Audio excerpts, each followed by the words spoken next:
Welcome to step one of your makeup application, Prime. Primer is magical.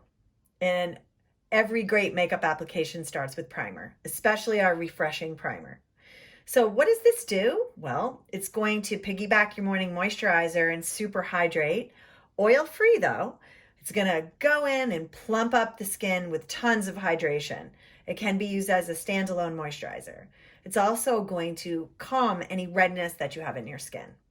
So it's going to fill fine lines and large pores. Who doesn't want that? We call it Bondo filler. And also what it's going to do is create a light reflective, luminous sort of finish all over your skin. So what you're going to do is just dip in with a Q-tip into your jar, and that'll give you about that much, okay?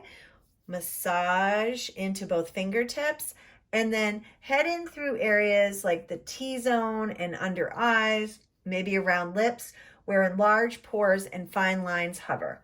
After you've kind of hit your spots that need it the most, then you go through your whole face and rub it in. And this just wakes you up. It feels so incredible. So there we are, step one, refreshing primer.